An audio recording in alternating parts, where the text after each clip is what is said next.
It's finally it's finally here. It took a long time for me to finally put this out, but I decided to do it in a video form because I felt like it'd be easier for me to get my point across. Anybody could watch it and they can get going on achieving their hair goals. If your hair goal is for you to retain length, for your hair to be longer, healthier, and to stop breakage, this is for you. I'm gonna give you 5 tips on how to reach your hair goals, okay? The very first thing you need to know about your hair in order for you to reach your hair goal is to know what type of hair texture do you have. The reason why it's important to know your hair texture and your density is because that's going to determine how you should proceed with caring for your hair and what styles you can and cannot do. For instance, somebody who has really fine textured hair cannot do too much of what someone who has really thick, coarse hair can do. I know that my clients, they tend to be really annoyed with me when I say these things, especially this one, but it's the truth. If you have really thick, coarse hair, your hair can handle a lot more than someone who has really fine, thin, textured hair. It is what it is. If you have finer textured hair, you cannot get braids done and leave them in for long. Yep, I said it. I know everybody loves getting braids and sew-ins and crochet and all that stuff done because, you know, it's great to give your hair a break. I'm definitely for protective styling, but protective styling can become a problem if you're not doing it correctly. If you have really fine hair and you go get regular plaits, like regular single braids done with braiding hair, you cannot leave those in as long as somebody who has thick, coarser hair.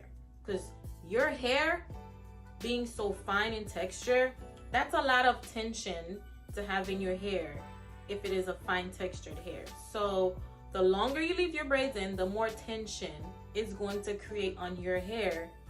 And if you already have fine hair, it's just gonna become really weaker and probably cause breakage. Somebody who has coarser hair texture, now don't get me wrong, they still don't want to add a bunch of tension to their hair, but they can probably go with their braids longer than somebody who has finer hair. I have clients who come and they say they get their braids done or they get their sew-ins done and they leave them in for like 2 months, 3 months.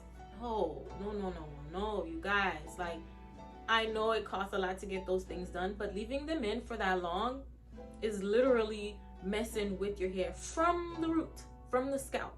And you want to prevent that because then you can possibly get to the point of having like permanent hair loss. You know what I'm saying? So tension alopecia, that's what we want to prevent, right?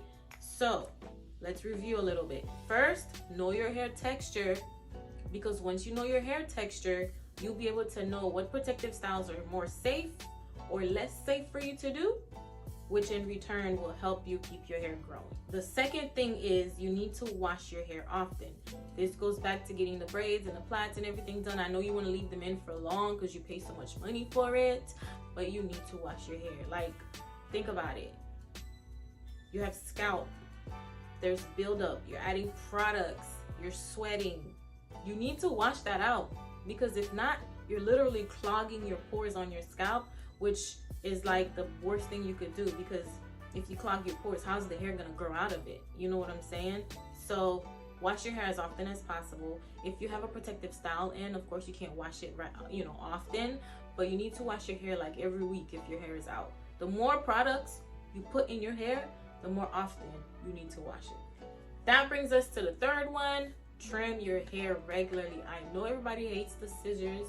Once them hair cutting shears come out, people start to cringe and they start to panic, but I promise you, like, if you go on my Instagram or TikTok and you see my clients and you see how much I'm trimming, and then when I post like the progress pictures and you see how much their hair flourishes and it grows, that's because we're trimming or cutting off all the dead ends. Like, you don't want to leave split ends, damaged ends, dead ends in your hair. It doesn't do anything good for your hair.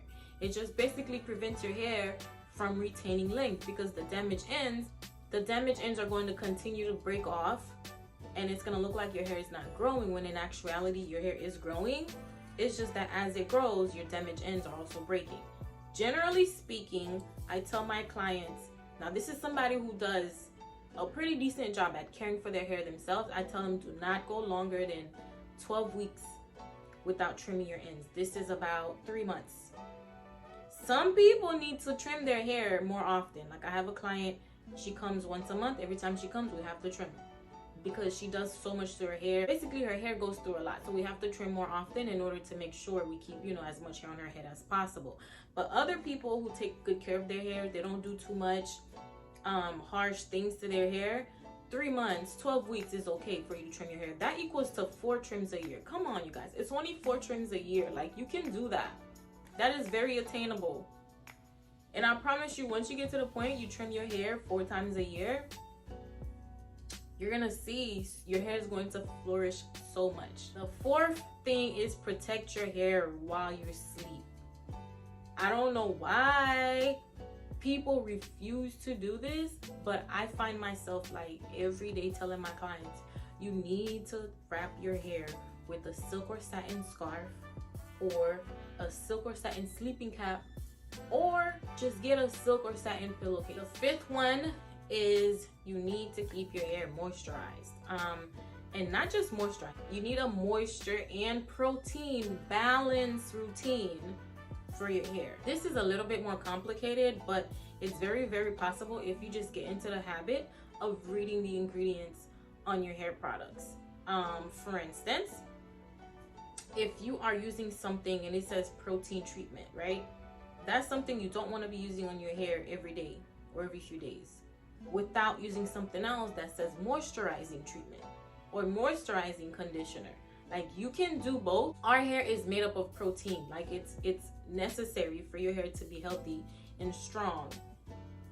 So if you're only doing protein treatment on top of your hair already being made of protein, that's protein overload, and that causes your hair to be damaged as well. The same way your hair will be damaged if it doesn't have enough moisture, it will also be damaged if it has too much protein. So you have to keep a balance. Keep that in mind when you're using your products. Make sure that you're using stuff that balances out between moisture and protein. Now that would be all I have, but I just have to say this last thing. I guess we're gonna call it, you know, tip number 6. Y'all just learn to love your hair, please. Learn to love your hair as it comes out of your scalp. I promise you, once you get to the point where you just accept your hair for how it is, whether your hair is really fine or whether your hair is really coarse, whether your hair is really coily or whether your hair is really curly, once you love your hair, it's easy for you to find products that'll help you maintain your hair. Like, it's so simple. I promise you, it's so simple. Just accept your hair for what it is and find products that work for your hair. That's all. That's literally it, you guys.